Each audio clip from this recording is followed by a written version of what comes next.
Hello दोस्तों, तो कैसे हैं आप सब। उम्मीद करता हूं कि आप सब अच्छे होंगे। तो दोस्तों, आज का यह वीडियो काफ़ी इंटरेस्टिंग होने वाला है, इसलिए वीडियो को पूरा देखें। क्योंकि दोस्तों, झारखंड में जेएसएससी की ओर से एक और वैकेंसी का आगमन हो चुका है, जो कि दोस्तों झारखंड उत्पाद सिपाही यानी कि झारखंड एक्साइज कांस्टेबल का है। तो इस वीडियो में हम इस वैकेंसी के लिए बहुत सारे इंपॉर्टेंट पॉइंट्स बात करेंगे, जैसे कि एलिजिबिलिटी योग्यता यानी कि आपका एलिजिबिलिटी क्या होगा, उम्र सीमा यानी कि आपका उम्र सीमा क्या रहने वाला है, भर्ती का स्वरूप क्या रहेगा, फिजिकल रिटेन मेडिकल क्या और कैसे होगा, इन सब पे ही बात करेंगे। फिर आ जाता है आपका कि मेरिट लिस्ट कैसे बनेगा, यानी किस बेसिस पे आपका मेरिट लिस्ट तैयार किया जाएगा। और फिर आता है आपकी सैलरी क्या होगी, यानी कि आपकी जब जॉब लग जाती है तो आपकी सैलरी क्या रहेगी। और भी बहुत सारे पॉइंट्स पे बात करेंगे, इसलिए वीडियो को पूरा देखें ताकि सारी जानकारी आपको अच्छे से मिल सके। तो दोस्तों, यहाँ हम लोग देख पा रहे हैं कि झारखंड उत्पाद सिपाही भर्ती 2022, जी हाँ, इसकी भर्ती दोस्तों 2022 में आ चुकी है। इसकी नोटिफिकेशन दोस्तों 7 फरवरी की आई थी, लेकिन झारखंड के कुछ जिलों में नेट इशू होने के यानी कि नेट प्रॉब्लम होने की वजह से जानकारी अच्छे से नहीं मिल पाई थी। तो चलिए आज हम लोग इसी पर बात करते हैं। तो दोस्तों, झारखंड उत्पाद सिपाही भर्ती 2022, इसमें अगर हम लोग कुल पद की बात करें कि इसमें कुल पद कितना है, तो कुल पद दोस्तों 583 है। ये मेल फीमेल दोनों के लिए, और कुल 583 पद हैं। तो चलिए दोस्तों, अब हम लोग बात कर लेते हैं कैटेगरी वाइज पोस्ट के बारे में, ठीक है, क्योंकि इसमें पोस्ट जो है दोस्तों कैटेगरी वाइज है। तो कैटेगरी वाइज अगर हम लोग पोस्ट का बात कर लेते हैं तो सबसे पहले हम लोग चलिए देखते हैं जनरल का, फिर आता है OBC 1, फिर OBC 2, और फिर आ जाता है आपका SC ST, और एक आ जाता है EWS इकोनॉमिकली वीकर सेक्शन का, ठीक है। तो चलिए सबसे पहले यहाँ हम लोग 3 भाग में इसको बांट दिए। यहाँ हम लोग बात करेंगे दोस्तों कुल पोस्ट के बारे में, और यहाँ पर बात करेंगे फीमेल का, और ये आ जाता है एक है दोस्तों आपका खेल कूद यानी कि स्पोर्ट्स कोटा का, ठीक है। तो स्पोर्ट्स कोटा में भी क्या रहने वाला है। तो जनरल का जो कुल पद है दोस्तों वो 237 पद है, और OBC 1 का कुल पद जो है दोस्तों वो 50 पद है, OBC 2 का 32, SC का 57, ST का 148, और जिसमें कि दोस्तों 8 जो है वो आदिम जनजाति के लिए आरक्षित है, यानी कि इसमें 8 सीट जो है वो आदिम जनजाति के लिए आरक्षित कर दिया गया है। और EWS का बात करें हम लोग तो इसका कुल 59 पोस्ट है। ये जो है दोस्तों वो कुल पोस्ट है, ठीक है। अब इसमें हम लोग बात करेंगे फीमेल का कितना है। तो जनरल में फीमेल का कुल 12 पोस्ट है। OBC 1 में अगर हम लोग देखें तो OBC में 3, OBC 2 में 2, और SC में भी 3, और ST में कुल 7, ठीक है, यानी कि फीमेल के लिए कुल 7 पद है, और EWS के लिए कुल 3 पद। तो यहाँ हम लोग देख पा रहे हैं कि 237 में 12 पद जो है वो फीमेल के लिए, बाकी का जो बच जाता है वो मेल के लिए। इसी तरह से OBC 1 में भी 3 फीमेल के लिए है, और जो बच जाता है वो मेल के लिए। OBC 2 में भी हम लोग देखें तो 2 फीमेल के लिए, बाकी जो बच जाता है वो मेल के लिए। और फिर इसी तरह SC में 3 फीमेल के लिए, जो बच जाता है वो मेल के लिए। ST में भी 7 फीमेल के लिए, और जो बच जाता है वो मेल के लिए। और EWS में भी 3 फीमेल के लिए, और बाकी जो बच जाता है वो मेल के लिए। और अगर यहाँ हम लोग बात करते हैं खेल कूद का यानी कि स्पोर्ट कोटा का, तो इसमें टोटल 12 पोस्ट हैं, यानी कि इसमें कोई कैटेगरी नहीं, यानी कि सारे कैटेगरी के लोग स्पोर्ट कोटा का लाभ ले सकते हैं। आप किसी भी कैटेगरी से हैं, आप चाहे जनरल रहे, OBC 1 2 रहे, या SC ST या फिर EWS रहे, उससे कोई दिक्कत नहीं है। ये सारे कैटेगरी के लिए है, जो कि कुल 12 पोस्ट है, ठीक है। तो दोस्तों, यहाँ हम लोग कैटेगरी वाइज भी देख लिए, यानी कि कैटेगरी वाइज कितनी वैकेंसी, उस सारी चीज़ों को भी देख लिए हैं। और इसमें अगर हम लोग योग्यता का बात करें कि इसके लिए एलिजिबिलिटी क्या है, तो हम लोग इसके एलिजिबिलिटी पे भी बात करें तो एलिजिबिलिटी कोई हाई नहीं है, बस आपको झारखंड राज्य के किसी भी संस्था से, ठीक है, केवल 10th पास होना चाहिए, जो कि झारखंड से मान्यता प्राप्त संस्थान हो, ठीक है। यानी यदि आप सिंपल 10th पास हैं तो आप इसके लिए एलिजिबल हैं। नेक्स्ट अगर हम लोग बात कर लेते हैं दोस्तों की उम्र सीमा, यानी कि आप किस उम्र में इसके लिए एलिजिबल होंगे, तो ये जो दोस्तों वो कैटेगरी वाइज बांटी गई, ठीक है। इसमें आपका जो मिनिमम एज होगा, कम से कम आपका 18 साल होना चाहिए। यदि आप 18 वर्ष के हैं तभी आप इसके लिए एलिजिबल हैं। लेकिन दोस्तों कैटेगरी वाइज भी इससे बांटा गया है। यदि आप रिजर्वेशन कैटेगरी से बिलोंग करते हैं तो आपको एज में रिलैक्सेशन दिया जाएगा। तो चलिए हम लोग देख लेते हैं, ठीक है। यहाँ हम लोग मिनिमम ये जो 18 वर्ष है दोस्तों वो प्रत्येक कैटेगरी के लिए, ये किसी में चेंज नहीं है। तो अब हम लोग बात करेंगे मैक्सिमम एज का, ठीक है। तो पहला आ जाता है दोस्तों जनरल और EWS, ठीक है। तो जनरल और EWS का जो है वो 25 वर्ष, यानी कि आपका 25 वर्ष मैक्सिमम एज है। फिर नेक्स्ट आता है OBC 1 और OBC 2 का। तो OBC 1 और OBC 2 ये दोनों में दोस्तों ये जो है केवल मेल के लिए है। तो मेल का कितना है, तो मेल का 27 वर्ष, यानी कि मेल का 27 वर्ष अधिकतम उम्र है। नेक्स्ट यहाँ हम लोग बात कर लेते हैं जनरल, ओबीसी 1 और 2 दोनों और ईडब्ल्यूएस। इसमें फीमेल का जो कैटेगरी है, फीमेल कैटेगरी के लिए 28 वर्ष यानी कि 28 वर्ष अधिकतम सीमा है। ये फीमेल के लिए यानी कि गर्ल्स सब के लिए। और नेक्स्ट आता है एससी और एसटी। इसमें जो है दोस्तों ये इनका मेल प्लस फीमेल ये दोनों के लिए, ठीक है। और दोनों के लिए आज जो आता है वो 30 वर्ष आता है। तो यहाँ हम लोग देख पा रहे हैं कि जो मिनिमम एज है वो 18 वर्ष है और जनरल ईडब्ल्यूएस के लिए 25 वर्ष, ओबीसी 1 ओबीसी 2 मेल के लिए 27 वर्ष और फिर जनरल ओबीसी 1 ओबीसी 2 और ईडब्ल्यूएस यानी कि इकोनॉमिकली वीकर सेक्शन, इसके फीमेल के लिए 28 वर्ष अधिकतम आयु सीमा है और एसटी एससी का मेल और फीमेल दोनों के लिए अधिकतम आयु सीमा 30 वर्ष है। तो यहाँ हम लोग उम्र सीमा को देख चुके। अब हम लोग यहाँ देखते हैं कि भर्ती का स्वरूप क्या होने वाला है। तो दोस्तों नेक्स्ट हम लोग पॉइंट पे जो बात करेंगे वो है भर्ती का स्वरूप, यानी कि आपका भर्ती का स्वरूप क्या रहने वाला है। तो जो भर्ती है दोस्तों आपका वो 3 स्टेज में होगा, ठीक है। पहला हो जाएगा आपका फिजिकल। पहला यदि आप फिजिकल क्वालिफाई कर जाते हैं तो नेक्स्ट आप रिटेन के लिए एलिजिबल हो जाएंगे, ठीक है।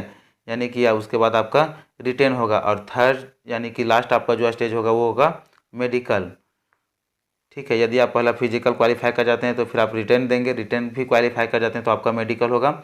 उसके बाद आपका डीवी डॉक्यूमेंट वेरिफिकेशन और लास्ट में ज्वाइनिंग होगा। तो यहाँ तक तो हम लोग देख लिया कि पहले आपका फिजिकल होगा, उसके बाद ही रिटेन होगा और लास्ट में सबसे मेडिकल होगा। तो चलिए हम लोग पहले सबसे पहला पॉइंट फिजिकल पे बात करेंगे। तो फर्स्ट पॉइंट हमारा आ जाता है फिजिकल, ठीक है। तो यहाँ हम लोग पहले फिजिकल पे ही बात कर लेंगे। तो फिजिकल में आपका जो शारीरिक माप होगा, यानी कि आपका शारीरिक माप क्या होना चाहिए। तो चलिए सबसे पहले हम लोग शारीरिक माप के बारे में अच्छे से देख लेते हैं। तो ये भी जो है दोस्तों वो कैटेगरी वाइज है। तो यहाँ हम लोग बात कर लेते हैं जनरल और ईडब्ल्यूएस का, ठीक है। फिर आ जाता है आपका दोस्तों ओबीसी 1 और ओबीसी 2 का। फिर इसके बाद एससी, फिर एसटी और फिर आ जाता है फीमेल, जो कि सारे कैटेगरी के लिए है। तो सबसे पहले हम लोग यहाँ पे देख लेंगे हाइट के बारे में कि इन सारे का हाइट क्या होगा, और फिर यहाँ देखेंगे चेस्ट के बारे में, ठीक है। तो दोस्तों जनरल और ईडब्ल्यूएस के लिए जो आपका हाइट मांगा गया है वो है आपका 160 सेंटीमीटर। और फिर वहीं अगर ओबीसी 1 और ओबीसी 2 का बात करें तो इनका भी हाइट दोस्तों 160 सेंटीमीटर ही रहने वाला है। और एससी का बात करते हैं तो एससी का 155 सेंटीमीटर और एसटी का भी 155 सेंटीमीटर। और वहीं अगर हम लोग फीमेल का बात करें, फीमेल चाहे जनरल का हो या ओबीसी का या फिर एससी एसटी का हो, तो सारे फीमेल्स के लिए 148 सेंटीमीटर हाइट होना चाहिए। अब हम लोग अगर चेस्ट का बात करें तो आपका जो चेस्ट होगा दोस्तों, ठीक है, वो यहाँ पे 81 होना चाहिए, यानी कि आपका मिनिमम चेस्ट का बात कर रहे हैं, ठीक है। तो मिनिमम चेस्ट जनरल और ईडब्ल्यूएस का बात करें तो इनका मिनिमम चेस्ट 81। और फिर यहीं अगर हम लोग ओबीसी 1 ओबीसी 2 का बात करें तो इसमें भी मिनिमम चेस्ट 81। और अगर हम लोग यहाँ बात करें एसटी एससी का, दोनों का चेस्ट का बात करें तो 79 सेंटीमीटर, ठीक है। और अगर फीमेल का बात करें तो फीमेल का कोई भी किसी तरह से चेस्ट मेजरमेंट नहीं होगा, ठीक। और अगर हम लोग वेट का बात करें तो वेट दोस्तों आपके हाइट के अकॉर्डिंग होना चाहिए, तभी आप एलिजिबल हो पाएंगे, ठीक है। नेक्स्ट पॉइंट आता है दोस्तों दौड़, कि आपका दौड़ क्या रहने वाला है, ठीक है। तो दौड़ का यहाँ पे हम लोग सबसे पहले बात कर लेंगे मेल का। तो मेल का अगर हम लोग बात करें तो 10 किलोमीटर इन 60 मिनट, ठीक है। यानी कि 10 किलोमीटर आपका 1 घंटा में दौड़ होगा, कि 1 घंटा में आपको 10 किलोमीटर दौड़ना है। फिर अगर हम लोग फीमेल का बात करें, फीमेल का यहाँ पे बात कर लेते हैं, तो फीमेल का होगा 5 किलोमीटर इन 40 मिनट्स, यानी कि 40 मिनट में 5 किलोमीटर दौड़ना है। तो देख सकते हैं कि जो मेल का वो 10 किलोमीटर है 60 मिनट में और फीमेल का 5 किलोमीटर है वो 40 मिनट में। यहाँ से आपका फिजिकल क्लियर हो जाता है। यदि आप फिजिकल क्लियर कर जाते हैं तो रिटर्न में आएगा, ठीक है। तो चलिए अब हम लोग रिटर्न पे बात करते हैं। तो दोस्तों नेक्स्ट पॉइंट हम लोग जो बात करेंगे वो बात करेंगे रिटेन पे, ठीक। तो आपका जो रिटेन है वो 3 पेपर में होगा। आपका यहाँ पे पेपर 1, फिर नेक्स्ट आ जाएगा पेपर 2 और तीसरा आ जाएगा पेपर 3, ठीक है। तो यहाँ देख सकते हैं कि 3 पेपर में आपका एग्जाम होगा और पहला पेपर में क्या पूछा जाएगा, दूसरा पेपर में क्या पूछा जाएगा और तीसरा पेपर में क्या पूछा जाएगा। ये तो इन सारे पेपर्स को हम लोग एक एक अच्छे से जानेंगे। तो चलिए अब हम लोग प्रत्येक पेपर को अच्छे से जानेंगे। तो यहाँ पे हम लोग अगर बात कर लेते हैं सबसे पहले पेपर 1 का, ठीक है, कि पेपर 1 में आपका क्या पूछेगा। तो पेपर 1 में आपका जो रहने वाला है वो रहने वाला है भाषा ज्ञान, ठीक है। भाषा ज्ञान आपका पेपर में पूछेगा। और इसके लिए आपका जो समय है दोस्तों वो 2 घंटा का है, यानी कि आपका 2 घंटा का एग्ज़ाम लिया जाएगा। और इसमें जो आपका पेपर पूछेगा वो है हिंदी। हिंदी से आपका कुल 80 प्रश्न पूछेगा और इंग्लिश से आपका कुल 40 प्रश्न पूछेगा। तो इस तरह से हम लोग देखें तो पेपर 1 में कुल 120 प्रश्न पूछेगा और जिसके लिए समय 2 घंटा निर्धारित किया गया, यानी कि 2 घंटा में 120 प्रश्न को सॉल्व करना होगा, ठीक है। और इसमें दोस्तों मिनिमम आपका 30% मार्क्स लाना ही लाना होगा। यदि आप पेपर 1 में 30% मार्क्स नहीं लाते हैं तो आप पेपर 2 के लिए एलिजिबल नहीं हो पाएंगे, आपका पेपर 2 चेक नहीं होगा, ठीक है। आपका यहीं पे रद्द कर दिया जाएगा। चलिए अगर हम लोग बात कर लेते हैं नेक्स्ट पेपर 2 के बारे में, तो हम लोग यहाँ बात करेंगे दोस्तों कि पेपर 2 क्या रहने वाला है, ठीक है। तो पेपर 2 में आपका जो है वो क्षेत्रीय भाषा रहने वाला है। क्षेत्रीय भाषा, आपका क्षेत्रीय भाषा जो है आप उसी में एग्ज़ाम दे सकते हैं। तो क्षेत्रीय भाषा में जैसे कि दोस्तों आ जाता है आपका उर्दू है, संथाली है, फिर आ जाता है बंगाली, फिर इसी तरह से अगर आगे हम लोग बात करें तो आ जाता है मुंडारी हो, फिर आ जाता है कुड़ुख ओरठा। इसी तरह से दोस्तों फिर आ जाता है नागपुरी, फिर आगे आ जाता है यहाँ हम लिख देते हैं पंच परगनिया, ठीक है, पंच परगनिया। फिर नेक्स्ट आ जाता है आपका उड़िया, कुरमाली। तो दोस्तों आप देख सकते हैं कि पेपर 2 में आपका इतने सारे और भी, तो आप उससे अच्छे से देख लें, ठीक है। तो इतने सारे पेपर में से आप किसी एक पेपर में एग्ज़ाम देंगे जो कि आपका पेपर 2 होगा, ठीक है। और इसके लिए भी आपका जो समय है दोस्तों वो 2 घंटा ही निर्धारित किया गया। और इसमें कुल कितना, तो इसमें कुल 100 प्रश्न पूछे जाएंगे, यानी कि इसमें भी कुल 100 प्रश्न पूछे जाएंगे। पेपर 1 में आपका 120 प्रश्न और पेपर 2 में कुल 100 प्रश्न पूछा जाएगा और दोनों के लिए समय 2-2 घंटा का दिया जाएगा, ठीक है। तो आप इसमें से किसी भी एक भाषा में एग्जाम को दे पाएंगे। तो यहाँ तक हम लोग पेपर 2 को देख लिए। अब हम लोग नेक्स्ट बात कर लेते हैं पेपर 3 के बारे में। तो यहाँ हम लोग देखेंगे पेपर 3 में, ठीक है, कि पेपर 3 में क्या पढ़ना है। तो पेपर 3 में जो है दोस्तों आपका सामान्य ज्ञान पूछेगा, ठीक है, सामान्य ज्ञान यही पढ़ना है। तो सामान्य ज्ञान में आपका जो है दोस्तों जीएस यानी कि जनरल स्टडी से कुल 40 प्रश्न रहेगा। फिर अगर झारखंड से, यानी कि दोस्तों झारखंड से कुल 50 प्रश्न, सामान्य विज्ञान से, ठीक है, यानी कि आपका सामान्य विज्ञान से कुल 20 प्रश्न और सामान्य गणित से कुल 10 प्रश्न पूछा जाएगा। और अगर इन सारे को हम लोग जोड़ लेते हैं तो 40, 50, 90, 90 और 20 110 और 10 120। पेपर 3 आपका 120 प्रश्न होगा, ठीक है, जो कि आपका दोस्तों ऑब्जेक्टिव टाइप क्वेश्चन होगा, यानी कि तीनों पेपर में आपका ऑब्जेक्टिव टाइप क्वेश्चन ही रहेगा। और इसके लिए भी आपका जो है दोस्तों समय वो 2 घंटा का ही दिया जाएगा, यानी कि 2 घंटा में आपको 120 प्रश्न को सॉल्व करना है, ठीक है। तो हम लोग यहाँ पे देख पा लिए हैं कि पेपर 1 में क्या पढ़ना था, पेपर 2 में क्या पढ़ना था और पेपर 3 में क्या पढ़ना था, ठीक है। इन सारी चीज़ों को देख लिए। लेकिन दोस्तों पेपर 3 आप तभी दे पाएंगे जब आप पेपर 1 और पेपर 2 दोनों में एलिजिबल हो जाएंगे, ठीक है। तो पेपर 1 में आपका मिनिमम 30% मार्क्स लाना होगा और यदि आप पेपर 1 में मिनिमम 30% मार्क्स लाते हैं तो आपका पेपर 2 चेक होगा, ठीक है। और इसी तरह से यदि आप पेपर 2 में भी 30% मार्क्स लाते हैं तभी आपका पेपर 3 जो है वो चेक होगा, नहीं तो आपका फिर पेपर 2 में ही रद्द कर दिया जाएगा। आपका पेपर 3 चेक होगा ही नहीं, आप मेरिट लिस्ट से बाहर हो जाएंगे, ठीक है।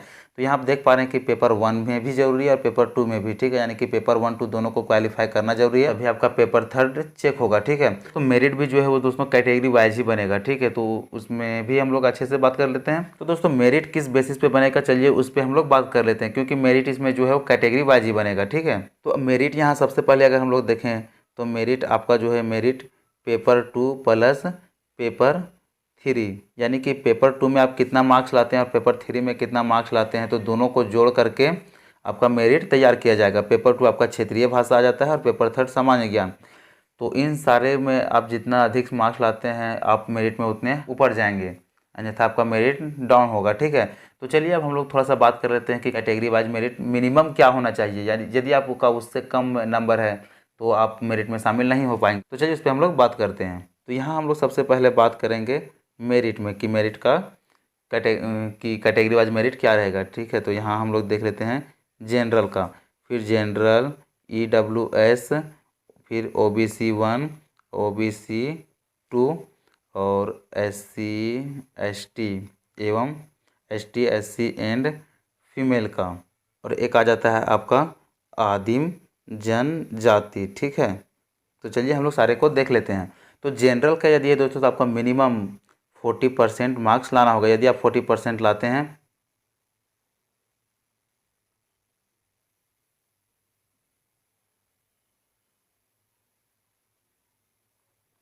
यदि आप 40% मार्क्स लाते हैं तो आप इसके लिए क्वालिफाई होंगे, यदि आप तब आप मेरिट में शामिल हो पाएंगे।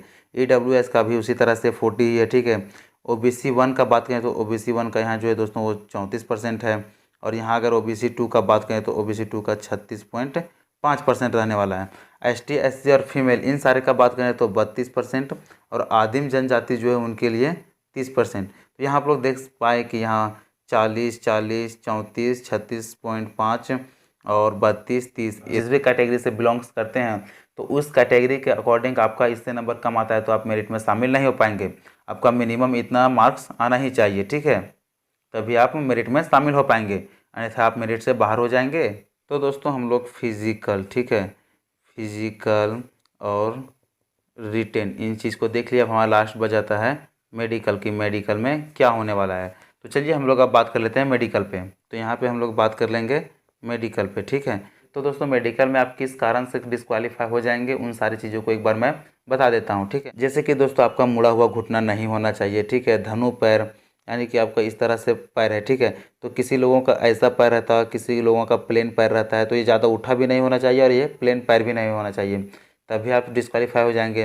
अंगुलियों का मुड़ा होना, यदि आपका उंगली किसी तरह से ऐसा सीधा नहीं है, इसी तरह से अगर मुड़ा है, ये जो मान लेते हैं इस तरह से मुड़ गया है, ठीक है, या फिर आपका सही तरह से उंगली काम नहीं कर रहा है तो उस स्थिति में आप डिस्क्वालीफाई हो जाएंगे। और फिर यदि आपका दृष्टि दोष है, यानी कि आपको अच्छे से दिखाई नहीं देता है, आपको कलर ब्लाइंडनेस है, रतौंधी है, आप बहरा हैं, हकलाते हैं बोलने में, आपको हाइड्रोसिल है, पाइल्स है, यदि आप मेंटल डिजीज़ हैं, अगर ये सब रहा दोस्तों तो आप निश्चित ही डिस्क्वालीफाई हो जाएंगे, यानी कि आप इसके योग्य नहीं होंगे, आप उससे बाहर हो जाएंगे, ठीक है। तो दोस्तों हम लोग यहाँ पे फिजिकल, रिटेन और मेडिकल तीनों पॉइंट्स को हम लोग अच्छे से देख लिए।